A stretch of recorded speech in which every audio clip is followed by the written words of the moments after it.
All right, so we are looking at number 5 on the 2018 exam. So this is a polar question. They give you the graph. We have the polar curves r equals 4 and r equals 3 plus 2 cosine of theta are shown in the figure. And they tell you the intersections, which is really nice. They intersect at pi over 3 and 5 pi over 3.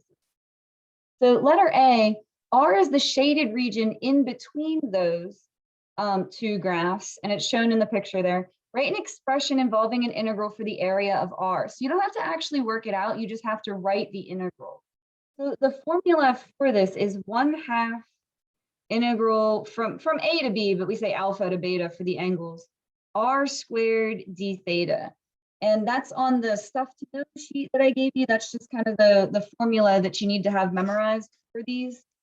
And we're basically just going to fill that in. The only thing is we're going to do the outer radius squared minus the inner radius squared to give us the area that's in between the two of them. So it'll be 1/2, and they gave us the intersections. It was pi over 3 and 5 pi over 3. So those are the boundaries. And then the outer radius was 4, so we're going to have 4 squared minus the inner radius was 3 plus 2 cosine of theta. And that also needs to be squared. Again, it's r squared. It's just the bigger one squared minus the smaller one squared d theta.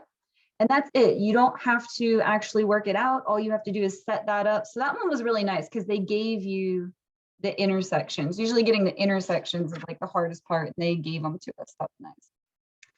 All right, letter B says find the slope of the tangent line to the graph of r equals 3 plus 2 cosine of theta at pi over 2. So slope of the tangent line means derivative. So we're going to get the derivative and then plug in pi over 2.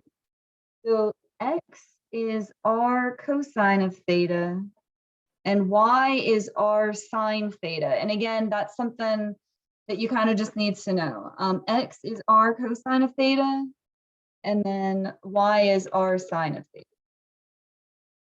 All right, and then r was, oh gosh, what was it? 3 plus something. 3 plus 2 cosine of theta. So that was r.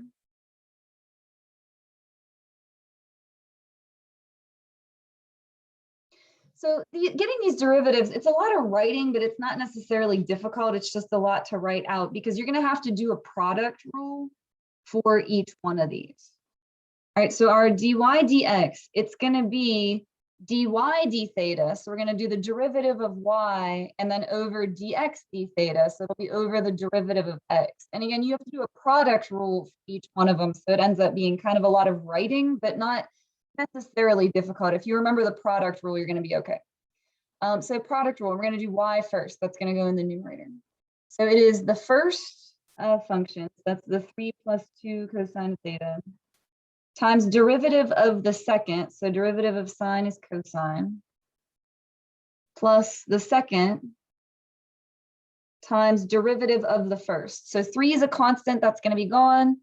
Derivative of cosine is negative sine. So this will be negative 2 sine of theta. And then in the denominator, we're going to do the derivative for x. So again, a product rule. So it's the first times derivative of the second. Derivative of cosine will be negative sine plus the second times derivative of the first, which is going to be the same thing, negative 2 sine of theta. And then they said to evaluate that, so such that when theta is, what was it, pi over 2? Yeah, pi over 2. So we're going to plug in pi over 2, get our answer. Now, since it's free response, what you could technically do is just recopy this entire thing, and everywhere there's a theta, put a pi over 2. They would have to give you credit. I'm not going to do that because that's a lot of writing. And I also do want to go over evaluating these because if it's multiple choice, you do need to know how to evaluate your trig. But technically, you could do that. Just plug in pi over 2 for all those thetas and you get your answer. All right, cosine of pi over 2. So pi over 2 is up here. So cosine of pi over 2 is 0. Sine of pi over 2 is 1. So cosine of pi over 2 would be 0 plus 3 would be 3. And then cosine of pi over 2 is 0, right? So that's that first part. Sine of pi over 2 is 1. And then so this part will be -2. And then down here, again, this is 0 plus 3 is going to be 3. This would be -1. And then this part's going to be 0 and then times -2. And then I would stop there because you don't have to evaluate it for free response. Right, and then part C, a particle is moving along the portion of the curve for r equals 3 plus 2 cosine of theta, 0 to pi over 2. The particle moves in such a way that the distance between the particle and the origin, and that's r, the distance between the origin and the particle, like that's the radius, so that's r, is changing or increasing at a constant rate of 3 units per second. So dr dt is 3 units per second. They just put units there. But we are going to have to put units at the end of this, so the seconds, that's important. All right, find the rate at which theta changes. So d theta dt is our question mark. This is a related rate here. So they gave us dr dt. We're looking for d theta dt. At the instant when the position of the particle corresponds to theta is pi over 3, indicate units of measure. All right, so that's everything that they gave us. And we have r equals 3 plus 2 cosine of theta. And so basically, we're just going to do the derivative and then plug everything in. And every variable, so r and theta, are both going to be with respect to time. So we have both of these are going to be dt.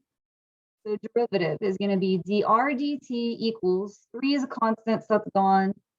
Derivative of cosine is negative sine. So this will be -2 sine of theta times d theta dt. And then we're just going to plug in everything that they gave us. So dr dt is 3. Sine of theta. Theta is pi over 3. Sine of pi over 3 is square root of 3 over 2. And then d theta dt.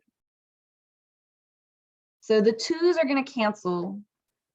So this is just negative square root of 3, and we have to divide that to the other side in order to get d theta dt alone. So I just divided over that negative square root of 3. Now they said indicate units of measure, so you have to have that in your answer to get, credit for the final answer. And this is tricky because they don't have these units written in the problem.